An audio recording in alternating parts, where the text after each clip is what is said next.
Muy buenos días amigos, soy Suso Souto y os doy la bienvenida al otro lado del espejo. En este programa continuamos con los reyes de la España antigua, que como pudisteis ver en el primer capítulo lo dividí o lo voy a seguir dividiendo en varios temas para diferenciar lo que es fábula de lo que Juan de Mariana nos presenta como totalmente histórico.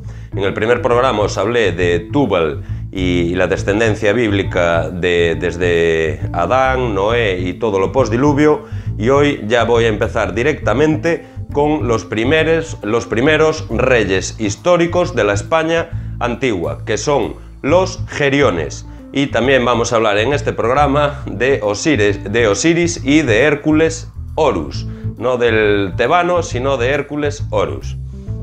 El primero que podemos contar entre los reyes de España, por ser muy celebrado en los libros griegos y latinos, es Gerión, el cual vino de otra parte a España y no se sabe de dónde.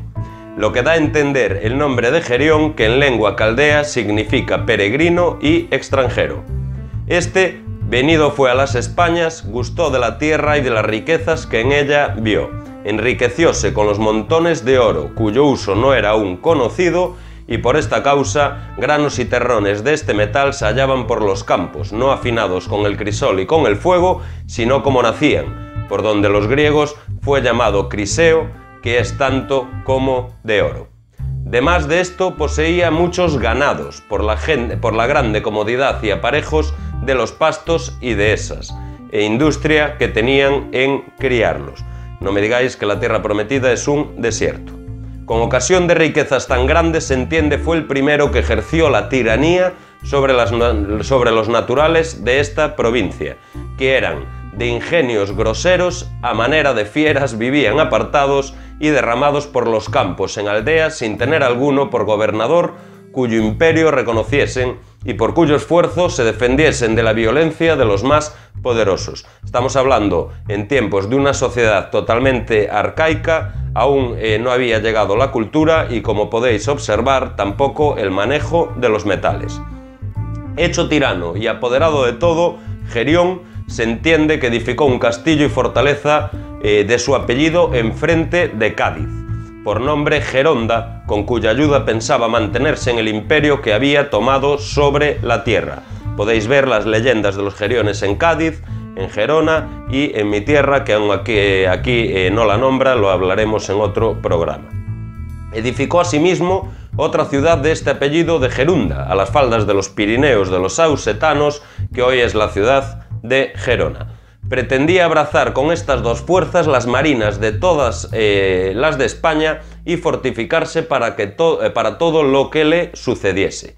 Mas la seguridad y bonanza con que estas mañas se prometía le duró hasta tanto que Osiris, el cual los egipcios también ponen por el primero de sus reyes, y aquí nos están mandando a niveles terrenales a Osiris y no solo a su hijo Horus, como lo siente Diodoro Sículo, y por otros nombres le llamaron Baco y Dionisio, no el hijo de Semele criado en la ciudad de Mero, sino el egipcio.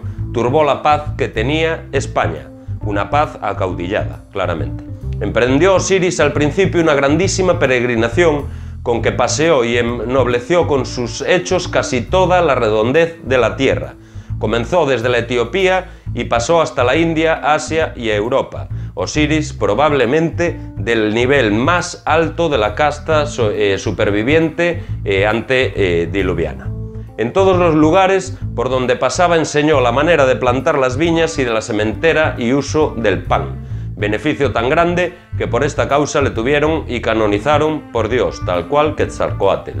Últimamente, llegado a España, lo que en las demás partes se ejecutara no por particular provecho suyo, sino encendido del odio que la tiranía tenía y a las demasías, que fue quitar los tiranos y restituir la libertad a las gentes, determinó hacer lo mismo en España, de la que se decía que se hallaba reducida a una miserable servidumbre y sufría con ella toda suerte de afrendas e indignidades. Es decir, Osiris, el egipcio, entró a liberar España de la tiranía de los gigantes que gobernaban en esa época. No tenía esperanza que el tirano por estar confiado en sus riquezas y fuerzas, hubiese por voluntad de tomar el más saludable partido. Vino con él a las armas y trance de guerra, juntaron sus huestes de entrambas partes y ordenadas sus haces, dióse la batalla, que fue muy herida en los campos de Tarifa junto al estrecho de Gibraltar, con grande coraje y no menos peligro de cada cual de las partes. La victoria y el campo, muertos y destruidos los españoles, quedó por los egipcios. El mismo Gerión murió en la batalla. Su cuerpo, por mandado del vencedor, sepultaron en lo postrero de la boca del estrecho, en el lugar donde el presente se ve el pueblo dicho Barbate, muy conocido, y allí se hizo el túmulo. Fue Gerión tenido y consagrado por Dios, como lo da bastantemente a entender el templo que Hércules edificó a Gerión en las riberas de Sicilia, y también el oráculo de Grecia que estaba en Papua, famosísimo, el cual los príncipes tenían por costumbre devoción y de ir a visitar muchas veces, como lo testifica Suetonio Tranquilo. Restituida pues y fundada la paz de esta manera por beneficio de Osiris y quitada la tiranía, el vencedor todavía tuvo por cosa áspera y de mal ejemplo castigar en los hijos las afrentas o pecados de los padres. Le pareció cosa muy grave desposeer y poner en perpetua servidumbre o destierro a los 3 hijos de Gerión, que aún contaban edad de niños y de gran hermosura, según nos dicen, que habían sido criados con esperanza de suceder en el reino a su padre. De más, que ordinariamente en los generosos ánimos después de la victoria se sigue la benignidad para con los caídos. Creyendo pues que no serían tanta parte de los vicios y malos ejemplos de su padre para hacerlos crueles, como su triste fin para hacerlos avisados, escogió personas de gran prudencia que rigiesen así la edad tierna de aquellos mozos como el reino por algún tiempo. Y habiendo él avisado a los mozos de lo que debían hacer y huir, púsolos en la silla y en el reino de su padre. Me gustaría saber quiénes son estos desconocidos que dejaron a cargo de esos niños. Acabado esto, por gozar del fruto de tantos trabajos y tanta peregrinación, y deseoso de sosegar en su casa, Osiris volvió a Egipto. Los hermanos Geriones, venidos a mayor edad y acrecentadas las riquezas, luego que se encargaron del gobierno del reino de su padre, olvidados del beneficio recibido y no de la injuria que se les hizo, como es ordinario que dura más la memoria del agravio que la de las mercedes, tomaron resolución de vengar la muerte de su padre y hacerles las honras con la sangre de su enemigo, cosa muy agradable a los que tratan de satisfacerse, y los hijos tienen por grande hazaña proseguir la enemiga de sus padres. Esto daban a entender, pero de secreto otro mayor cuidado les aquejaba, es a saber el deseo que tenían a ejemplo de su padre de restituirse en la tiranía y absoluto señorío de España, cosa que en vida de Osiris bajo ningún concepto creían poder alcanzar. Y como pensaban esto y no hallaban camino para poner en ejecución negocio tan grave, les pareció que sería muy bien conquistar para este efecto a Tifón, hermano de Osiris, Set el egipcio, y concertarse con él, de quien se entendía y tenía aviso, ardía en deseo de reinar y quitar a su hermano del reino, ambición que pervierte todas las leyes de la naturaleza según el señor Juan de Mariana. Despacharon sus embajadores para este efecto, los cuales fácilmente con presente que le dieron por parte de sus señores, hallaron la entrada que pretendían, pusieron con él su amistad, le prometieron toda la ayuda para salir con sus intentos, concertaron que los mismos tuviesen por amigos y por enemigos.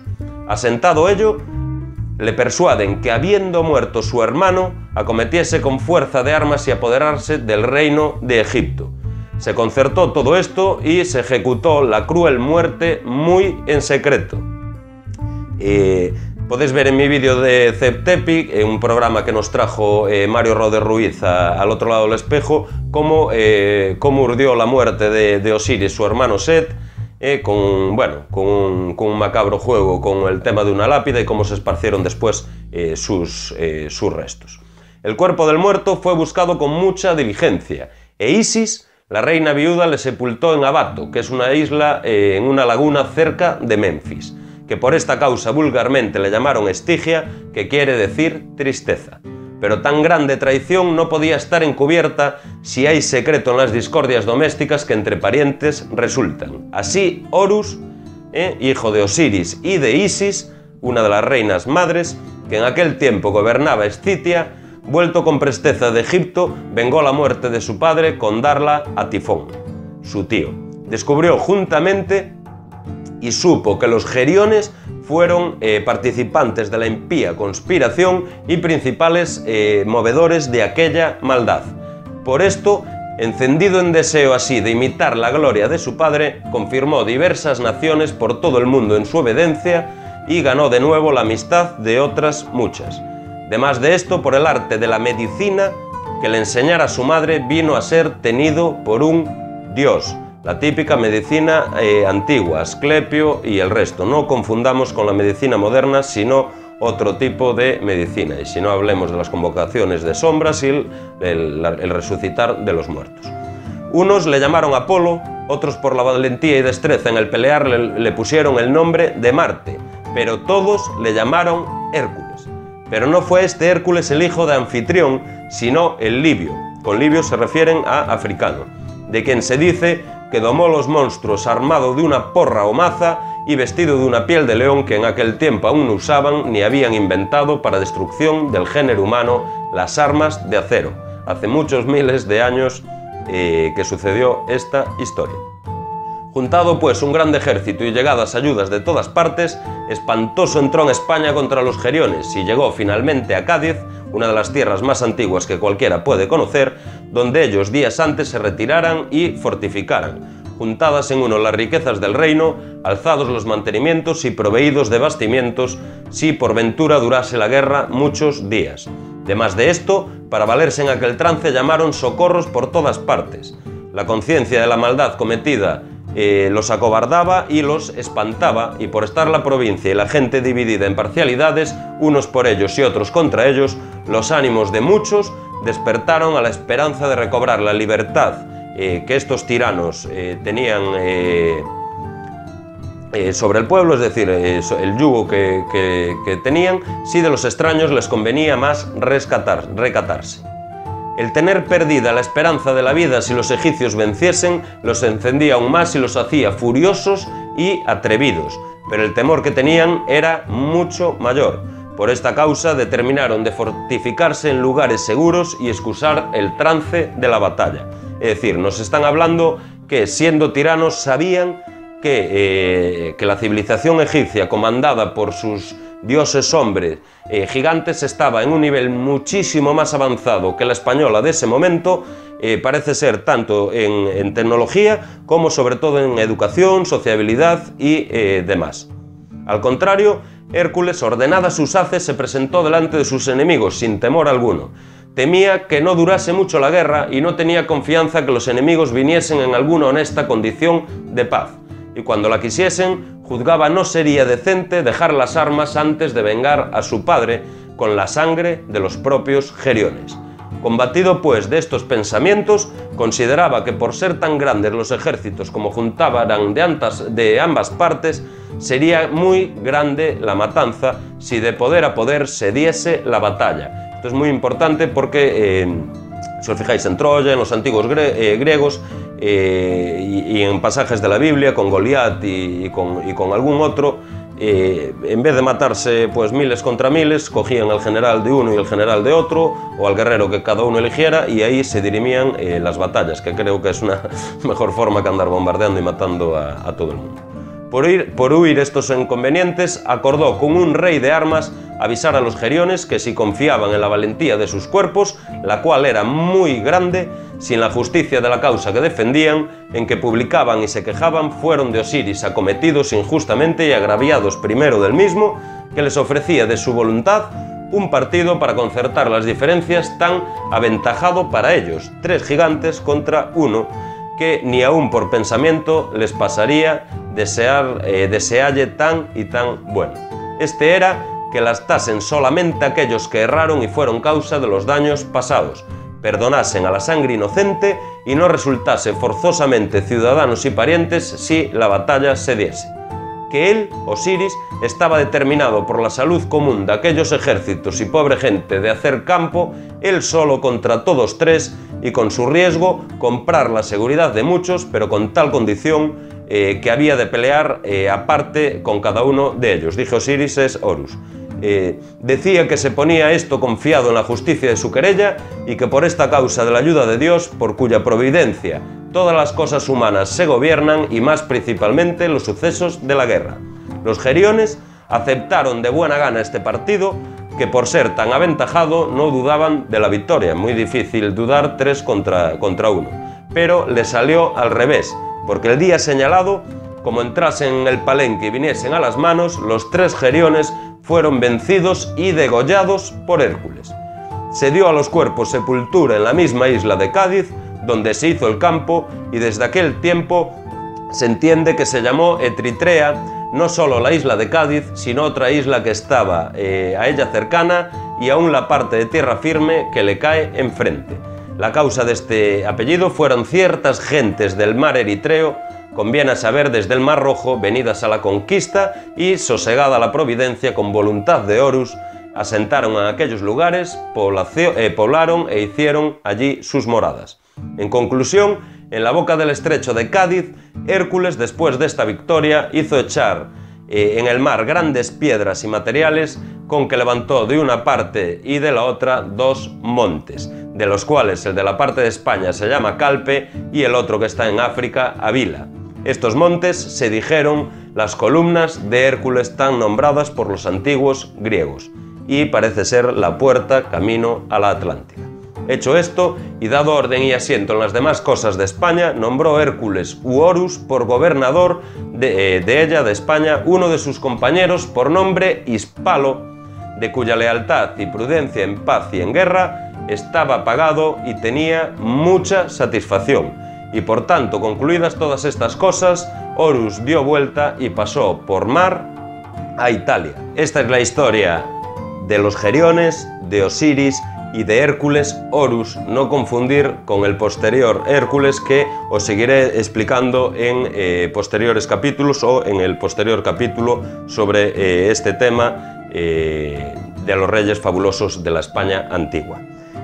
Para acabar, os voy a decir lo que Aristóteles en su Tratado de Costumbres sobre los españoles decían con esta referencia, para que veáis que igual la asociación que hace Juan de Mariana con Egipto no esté nada lejos de la realidad. Y si visteis mi vídeo de la pirámide de Cuenca, que habría que destaparla para cerciorarse a ciencia cierta de que es una pirámide, pero igual esa relación es muy evidente, igual que también es evidente la relación con la diosa Isis, ya que en tiempos anteriores a los romanos y al cristianismo, en España tenemos muchas figuras dedicadas a eso, pero sobre todo en el sur de Francia podéis encontrar representaciones de Isis por doquier. ¿Vale? Después de matar a uno de estos reyes de España, creo que es Argontino, nos dice lo siguiente Aristóteles, que para honrarle dicen que levantaron un solemne sepulcro y alrededor de él tantas agujas y pirámides de piedra cuantos enemigos él mismo mató en la guerra. Esto se dice por lo que Aristóteles refiere de las costumbres españolas que sepultaban a sus muertos en esta guisa, con esta solemnidad y manera de sepulcros rodeados por pirámides tal cual egipcias. Yo no conozco pirámides en Grecia ni en ninguna cuenca del Mediterráneo, sacando el norte de África, pero claramente esa relación con España parece muy, muy evidente. Espero que os haya gustado, compartid en las redes sociales, suscribiros al canal y nos vemos muy prontito en el siguiente capítulo de los reyes de la fabulosa España, en el que os hablaré de Hispalo, que es el último que nombré, pasando por Espero, Atlas y alguna sorpresa más. Que tengáis muy buen día, amigos.